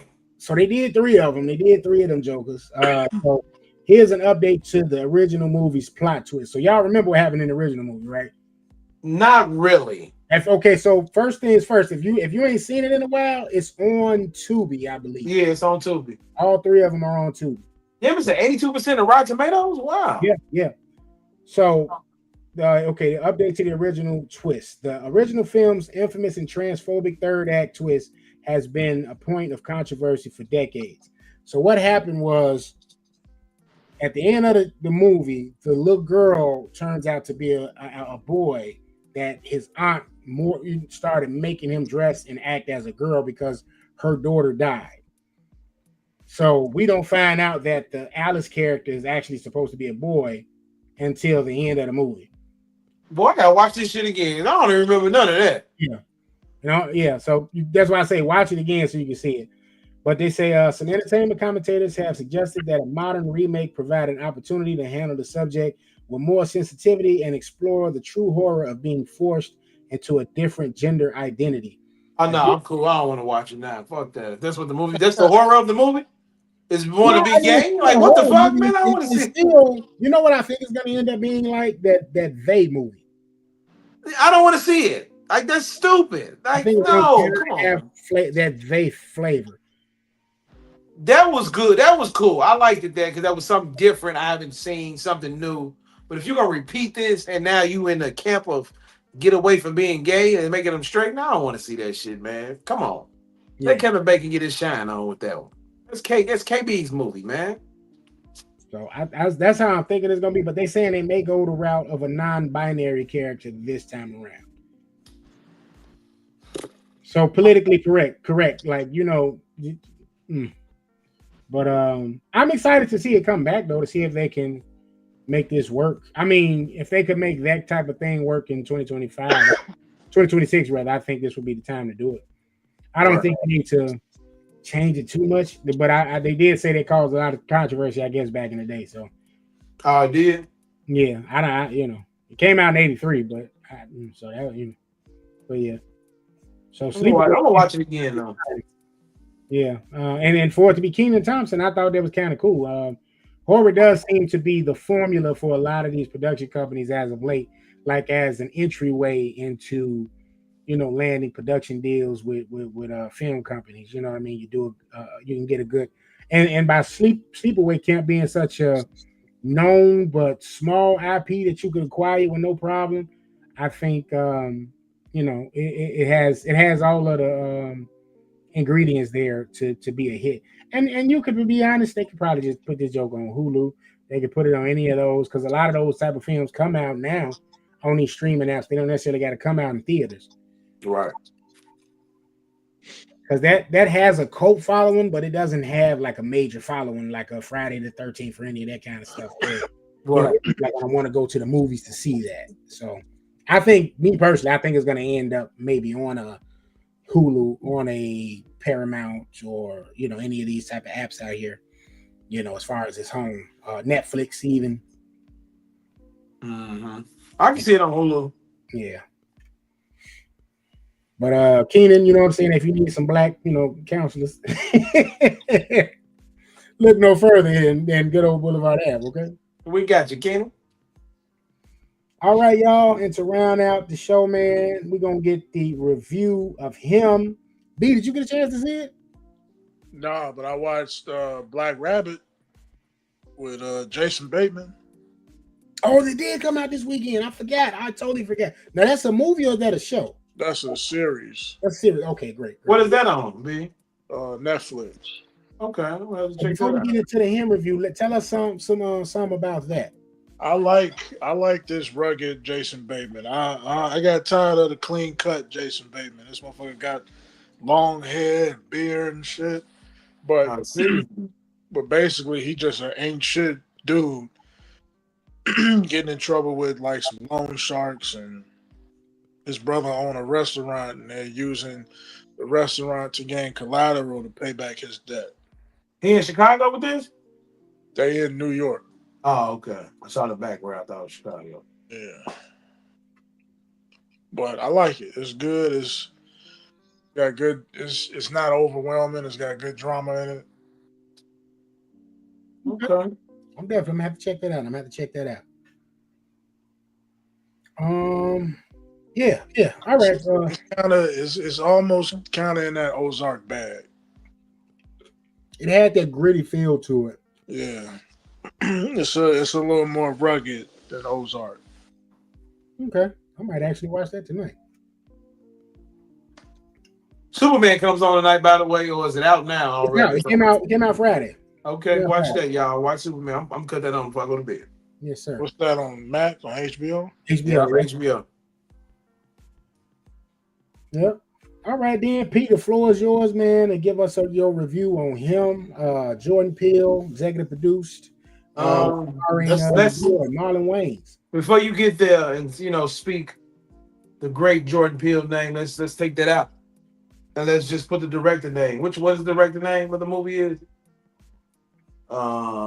Justin Tippin, because that's his movie. It ain't got that. Jordan Peele must have signed a check and gave this nigga some money to put something together. Because I gave that movie 3 homies. Mhm. I enjoy Tyreek Weathers. I enjoy Marlon Wayne to an extent. It's just the screaming for Marlon. It's just his voice got to get a little more bass in it. The screaming part is funny. It's still kind of funny hearing it from Marlon. But he did his part as the villain in the movie. Tariq did his part as acting in the movie. But the story of the movie is very fucking. It's off. It's like I don't get. To me, it would have been a good movie if you didn't try to make it a horror. Mhm. If you just tried to make it a movie about a kid getting into football, it would have been a good movie. But then you add this horror aspect because you use Jordan Peele for the mind of how he makes his movies look. You know what I'm saying? I can see that with the mascot and all that in the movie and stuff like that. But it was really not needed. It was not needed. It was weird. It was strange. It was more of like Marlon Wayans was basically like, let's say Michael Jordan, Kobe Bryant, LeBron James, Tom Brady, a psychopath. Like he said, football was first, basically. God is last. And it's just you have that mind of being great, being great, being great. But all the other stuff in it, it just kind of took me for let's just do this in the movie. It wasn't like, it's kind of like shows a glimpse into the Illuminati, but it goes too deep into like what's going on. So it was like the story just, it wasn't there for me. I want to watch it again, but the story wasn't there for me. It was like you could have made it better without the horror. I think that him would have been a better movie if you didn't add horror in. So maybe just more so as a drama. It could have been a drama. It could have been a real good drama. It could have been a drama about, you go into the league and trying to get into the league and you go through these trials and tribulations. And maybe the Illuminati tries to get you, but the way they kind of just threw everything at you just to scare you was fucking like, nah, you ain't have to do all that. So yeah, I gave it 3 homies. But that's Marlon and Tariq. I would love to see Marlon in more drama. I can say that much.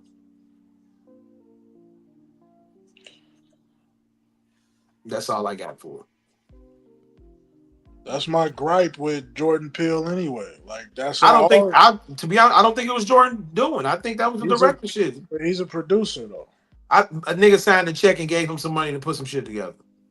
This just like with Candyman. Candyman wasn't Jordan Peele movies. When you watch his movies, you see what they're about. Us, Get Out. What's the other one? What the fuck was the other one called? Nope. You kind of see the connection between his movies and how he makes them. These are just, hey guys, Jordan, can I borrow you, lend your mind for a second, or just write a check for me? Because it's like only thing they got was the horror Jordan Peele may use, but they don't have his mind frame. They use their mind frame, and it's fucking weird, man. It's really, really weird. Like y'all got to look at it. It's weird. So I didn't really know he didn't direct this initially until you just pointed that out about the Justin Tippin cat. So I thought this was a Jordan Peele film, but once we saw this, he just executive producing it. So the guy he's known for something called Nanny that came out 2012, a movie called Kicks in 2016, and that show Black Monday. I think Black Monday is he did 2 episodes on that. That's a Showtime show. Excuse me, it's him. He's just a part of he's a part of his production company roster. Okay. The screenplay was by Justin Tippin. Jordan Peele had nothing to do with it. The writing, Jordan Peele had nothing to do with the writing. It's just you're part of my production company. That's it. That fucking movie was worthless. It was kind of pointless to me. It was pointless. Now that being said, do you think you could you see Tyreek Withers becoming not necessarily maybe I'm trying to see how I want to say this. Like, all right, we see how Aaron Pierre is kind of becoming like a rising star. Yeah, the boy good. The boy is fucking good, man. I like him in this movie. Okay. He is fucking good. The nigga, he can play his role. He got in shape for his role. He made you believe he was a quarterback. The boy is fucking good for this. I got high hopes for him. I want to see him in more shit. I want to see him in I Know What You Did Last Summer. I want to check that out. But I got high hopes for the kid. I could tell he got in great shape for him because when you see him and I Know What You Did Last Summer, that dude is diesel. Like, he's brolic. Like, yeah, I was like, yeah, damn. Like, I could tell he was immediately in, like, he probably did this and was in prep to do, unless he did I Know What You Did Last Summer after him. But you could basically see it had to be around the same timeline because he was in super duper shape in that. And he wasn't a mixed kid in this movie. He was all around black, just high yellow. That's all.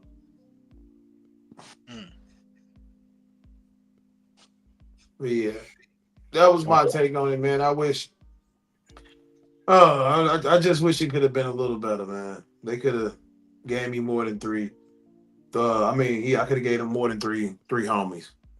But shout out to Marlon and shout out to Tariq. Y'all get 5 out of me. 5 homies from y'all acting. That's what I give them that. So the performance was strong. So that's why you're giving the movie overall a 3 out of 5. Huh? Yeah, the performance was strong. I enjoyed them. Okay. It didn't leave me. Yeah, it didn't leave me with a it didn't leave me with none of that. Yeah. So check it out. Y'all want to see it? Wait till you come home. Wait till you come to the crib. Well, $5 Tuesdays. Look at it. I was thinking about doing it $5 Tuesday at first, but I might just wait. If you ain't got shit to do, go to the movies and see it. But yeah, other than that, I got shit to do. So just wait. Fuck it. I could definitely see that landing on maybe Netflix. We in September, yeah, like October, November. I don't think it's gonna be one of them things where it's gonna take too long for it to jump on TV. Yeah, it should be out by November, man. Yeah, by November. January. I heard Marlon had a good performance, and people were like impressed by his performance. But I've been saying that since he showed up in the Bel Air. Yeah, in the Bel Air. Yeah, I was like, yeah, he's in his drama bag, and that shit good. And it was a movie. What was it from back in the day where people like really first got a chance to see him in a drama? Yeah, I know what you're talking about. It was a serious role. Requiem for a Dream or something like that. I can't remember. Yeah, Requiem Dreams. What you say? What you said? Requiem for a Dream, something like that. But I remember him. Yeah, something like that. Yeah, I remember him getting a lot of praise in that. So he's shown the range before, but we're getting to see more of it. You know what I mean? So he's kind of moving away from he'll be back to the comedy because they're doing that Scream movie, and then I think he said they're gonna do White Chicks too. But no, he said he would, but it would have to be some CGI in that shit because he don't want to put that suit that 8 hours of makeup back on. Yeah, I can imagine that's quite a chore. But other than that, man, that's all I got, fellas. So was it any other thing y'all might want to cover before we get up out of here for the night? But that was all I had. No, I ain't got nothing else, man. I also watched the Charlie Sheen documentary. Is it good, B? It's okay. Yeah. I learned I didn't know how close he was with Nicolas Cage. Yeah, I heard something about that. I heard about that. Yeah, it was wild. Same Nick. So shout out to Carlos Estevez. His real name. That's his real name. Been saying the name wrong the whole time. He say Estevez, but we be saying Estevez. Yeah. Oh, it's Stebbins. Wow. Estevez is how you say it. Estevez. Like Emilio. No, because they used to even say that on the movies, like Emilio. They did. Emilio Estevez starred in. But he say Estevez. Estevez. Okay. His daddy whitewashed it. Oh man, Martin Sheen, Charlie Sheen, Emilio was like, "Hey, look, man, now y'all gonna get the real." Emilio. So are they Spanish or what? Yeah. Oh, they is. Okay, they just the white Spanish looking motherfucker. Yeah. Like my man. They all got Spanish names: Emilio, Charlie, Ramos. I mean, not Charlie. Carlos, Ramos, Renee. Crazy. Yeah. I'm saying, look, this is what we got to do to get this money. So it is. So it was instead of him doing Carlos Estevez, he did. I'm gonna do Charlie Sheen. Yeah. Oh yeah. So it was Requiem for a Dream. He played Tyrone C. Love. Put a button on that. Tyrone. That's a nigga name. Tyrone Love. Tyrone Love. But all right, man. So there y'all have it. It is another episode of Boulevard Ave in the books. I want to thank y'all that did check us out. We got a lot of people that checked us out on appreciate you. Like, share, and subscribe. Tell a friend, man. You can check us out on YouTube at NMG TV. Let's see. Fellas. Now I asked y'all last time now. When we gonna get the goods? Homies on films. We're gonna get it, man. We're gonna get it going. We're gonna have to do it. I won't be to check it out. At least look on the fake app. I want to do him. I want you to break down him. I want you to tell me how you feel about it. At least look on what they call them, the streaming apps, the secret streaming apps they got. See if you can find. Because I definitely want to do an episode about that. Yeah, it's all about finding time at this point. Life is life, and so yeah, that's what it really is. Definitely.